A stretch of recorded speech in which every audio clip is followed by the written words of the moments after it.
Bismillahirrahmanirrahim. Assalamu alaikum first year. I hope you all are fine. Students, we were discussing about chapter number 5 and in the last lecture we have discussed about the discovery of electrons. Today we will discuss about second subatomic particles of atom, which is proton. Electron have negative charge and proton has positive charge, so these are also called the positive rays. आज हम इसके सारी experimental scheme देखेंगे और सारा कुछ देखेंगे कि किस तरह प्रोटॉन जो थे वो डिस्कवर हुए। इन 1886 जर्मन फिजिस्ट ई गोल्डस्टेन टूक a discharge tube provided with a cathode having extremely fine holes in it. अब 1886 के अंदर एक जर्मन फिजिस्ट था जिसका नाम था गोल्डस्टाइन। उसने एक डिस्चार्ज ट्यूब ली थी, सेम कैथोड रेज वाली ही डिस्चार्ज ट्यूब ली थी, लेकिन उसने उसमें वेरी ये किया था कि उसने जो कैथोड यूज़ किया था ना उसके अंदर उसने होल्स किए हुए थे। When large potential difference is applied, जब उसके अंदर पोटेंशियल डिफरेंस अप्लाई किया गया था between electrodes, it is observe that, तो ये देखा गया while cathode rays are travelling away from the cathode, कि कैथोड रेज जो थी वो कैथोड से दूर जा रही थी, मतलब कि कैथोड से निकलती थी और उससे अपोजिट डायरेक्शन के अंदर जाती थी और सामने ग्लास के ऊपर ग्लो करती थी। लेकिन जो ये रेज थी ये भी उन्हीं के साथ प्रोड्यूस हो रही थी और ये उसके ऑपोजिट डायरेक्शन के अंदर मूव कर रही थी। ठीक है, these are other rays produce at the same time. These rays after passing through the perforated cathode produce a glow on the wall opposite to the anode. अब ये जो रेज थी ये कैथोड में से के उन होल्स में से गुजरती थी और कैथोड के पीछे ग्लास के ऊपर फ्लोरेसेंस प्रोड्यूस करती थी। These raise pass through the canal और होल्स। अब ये जो रेज थी ये होल्स और कैनाल में से गुजरती हैं, इसलिए हम इनको कैनाल रेज भी कहते हैं। तो ये भी शॉर्ट क्वेश्चन आ सकता है कि वाई प्रोटॉन और positive rays are called canal rays. तो उनको इस वजह से कहते हैं कि वो होल्स या कैनाल्स में से गुजर के ग्लो प्रोड्यूस करती हैं, उसमें से गुजर के जाती हैं, इस वजह से हम इनको कैनाल रेज कहते हैं। These rays are also named as positive rays owing to the fact that they carry positive charge. इन रेज को हम पॉजिटिव रेज भी कहते हैं क्योंकि इनके ऊपर पॉजिटिव चार्ज होता है। यहाँ पे आप स्कीमेटिक डायग्राम देख सकते हैं इसके अंदर कि जो कैथोड यूज़ किया गया है इसके अंदर एक होल है जिसके अंदर से एनोड रेज जो हैं या कैनाल रेज हैं वो गुजर कर ऑपोजिट साइड के ऊपर प्रोड्यूस करी हैं। अब यहाँ पे आपने ये बात याद रखनी है कि जो कैथोड रेज हैं वो कैथोड से निकलती हैं और एनोड की तरफ जाती हैं, और जो एनोड कैनाल रेज हैं वो एनोड से निकलती हैं और कैथोड के होल्स में से गुजरने के बाद फ्लोरेसेंस प्रोड्यूस करती हैं। ठीक है, अब इनकी रीज़न क्या है इनके प्रोडक्शन की? इनकी प्रोडक्शन की रीज़न ये है कि these positive rays are produced when the high speed cathode rays strike the molecule of gas enclosed in the discharge tube. अब जो पहले कैथोड रेज जनरेट हुई हैं वो कैथोड रेज इलेक्ट्रॉन्स हैं। जब ये इलेक्ट्रॉन्स उस गैस को जो सी गैस हम लोगों ने डिस्चार्ज ट्यूब के अंदर फिल की हुई है उस गैस के एटम के साथ स्ट्राइक करती हैं तो उसमें से इलेक्ट्रॉन को निकाल देती हैं। ठीक है, strike the molecule of gas enclose in the discharge tube, they knock out electron from the gas molecule. अब उस गैस मॉलिक्यूल में से ये इलेक्ट्रॉन को, अब एक इलेक्ट्रॉन उस गैस एटम के साथ ज़ोर से टकराता है कि उसके अंदर से एक इलेक्ट्रॉन निकल जाता है। जब उसमें से एक इलेक्ट्रॉन निकलता है तो आपको पता है कि एटम में से एक इलेक्ट्रॉन निकल जाए तो उसके ऊपर आ जाता है पॉजिटिव चार्ज, जिसको हम क्या बोलते हैं, मतलब कि जिसको हम लोग आयन बोलते हैं।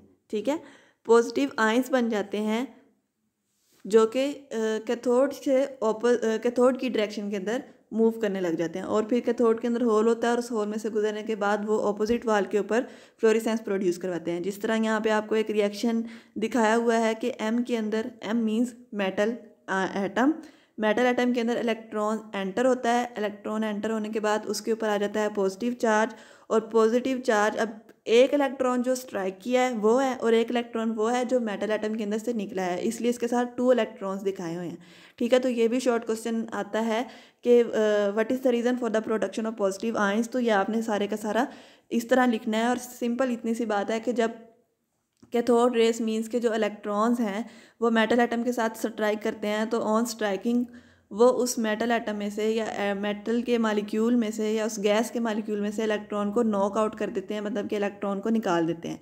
जब एटम में से इलेक्ट्रॉन निकलता है तो उसके ऊपर आ जाता है पॉजिटिव चार्ज, मीन्स कि वो आयंस के अंदर कन्वर्ट हो जाता है। तो इस तरह पॉजिटिव आयंस जनरेट होते हैं और उनको हम पॉजिटिव रेस कहते हैं जो कि in the direction of cathode move करते हैं।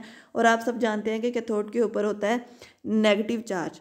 तो हम ये भी रीज़न दे सकते हैं कि मतलब कि अगर पूछा जाए कि why positive rays travel toward cathode, तो इसकी रीज़न ये है कि कैथोड के ऊपर होता है नेगेटिव चार्ज और इन रेज के ऊपर होता है पॉजिटिव चार्ज, तो पॉजिटिव और negative attract each other, so this raise travel toward the cathode. Next है प्रॉपर्टीज़ ऑफ पॉजिटिव रेज। जैसे हम लोगों ने कल प्रॉपर्टीज़ डिस्कस की थी कैथोड रेज की, मतलब नेगेटिव रेज की, इसी तरह हम प्रॉपर्टीज़ डिस्कस करेंगे पॉजिटिव रेज की। They are deflected by electric as well as magnetic field, showing that these are positively charged. अब जिस तरह हम लोगों ने लास्ट लेक्चर के अंदर देखा था, जब हम कैथोड रेज की प्रॉपर्टीज़ पढ़ रहे थे, कि हम जब इलेक्ट्रिक फील्ड अप्लाई करते हैं तो वो पॉजिटिव टर्मिनल की तरफ डिफ्लेक्ट करती हैं। जब इसी तरह जब इन रेज के ऊपर इलेक्ट्रिक फील्ड अप्लाई की जाती है तो ये नेगेटिव पॉइंट की तरफ डिफ्लेक्ट करती हैं। तो इससे क्या पता चलता है कि इनके ऊपर होता है पॉजिटिव चार्ज। सेम इसी तरह जब मैग्नेटिक फील्ड अप्लाई की जाती है और जब दोनों फील्ड्स अप्लाई करके सेम वो कैथोड रेज वाला एक्सपेरिमेंट रिपीट किया गया, जिससे पता चला कि इनके ऊपर क्या होता है positive charge. These rays travel in the straight line in the direction opposite to the cathode rays। ये बात भी हमने पीछे पढ़ ली है कि ये रेस स्ट्रेट लाइन में मूव करती हैं, सिर्फ इनकी डायरेक्शन जो है वो कैथोड रेस के ऑपोजिट होती है। कैथोड रेस कैथोड से निकलने के बाद कैथोड से ऑपोजिट डायरेक्शन में मूव करती हैं, जबकि ये जो पॉजिटिव रेस हैं ये कैथोड की डायरेक्शन में मूव करती हैं। कैथोड रेस कैथोड से ऑपोजिट मूव करती हैं और ये पॉजिटिव रेस कैथोड की तरफ मूव करती हैं। They produce lashes on zinc sulphate plate. ये जिंक सल्फेट प्लेट के ऊपर लैशेज का मतलब है लैशेज नहीं आना था, यहाँ पर फ्लैशेज आना है। तो स्पार्क से प्रोड्यूस करती है ना वहाँ, मतलब वहाँ पर ग्लो सा प्रोड्यूस करती हैं जिंक सल्फेट प्लेट के ऊपर। The E/M value for the positive rays is always smaller than that of electron, depend upon the nature of gas used in the discharge tube। अब जो E/M वैल्यू है वो electron से कम होती है इनकी, ठीक है। Heavier the gas smaller the E/M value. अब ये भी आपने याद रखना है कि E/M वैल्यू वो डिपेंड करती है नेचर ऑफ गैस के ऊपर। अगर आप हैवी गैस यूज़ कर रहे हैं, मीन्स कि इस तरह की गैस है जो हैवी एलिमेंट से बनी है, तो फिर क्या होगा, उसकी E/M वैल्यू स्मॉल होगी। When the hydrogen gas is used in the discharge tube, the E/M value is found to be the maximum in comparison to any other gas because the value of M is the lowest for the positive particles obtained from the hydrogen atom। अब वो indirect relationship है, तो आपको पता है कि hydrogen का मास सबसे कम होता है, तो जब हाइड्रोजन को प्लेस किया जाता है तो मैक्सिमम E/M वैल्यू आती है, ठीक है। Hence the positive particles obtained from the hydrogen atom is the lightest among all the positive particles. This particles is called proton, a name suggested by the Rutherford। The mass of proton is 1836 times more than that of electron। अब proton का जो मास है वो electron से 1836 times ज़्यादा है, ठीक है। उसका मास ज़्यादा है तो इसकी E/M वैल्यू क्या होती है, कम होती है। तो E/M वैल्यू प्रोटॉन की इलेक्ट्रॉन से कम होती है, जबकि मास जो है वो प्रोटॉन का इलेक्ट्रॉन से 1836 टाइम मीन्स के 1836 टाइम्स जो है वो ज़्यादा होता है, ठीक है। Thank you so much. I hope आपको समझ आई होगी। अल्लाह हाफिज़।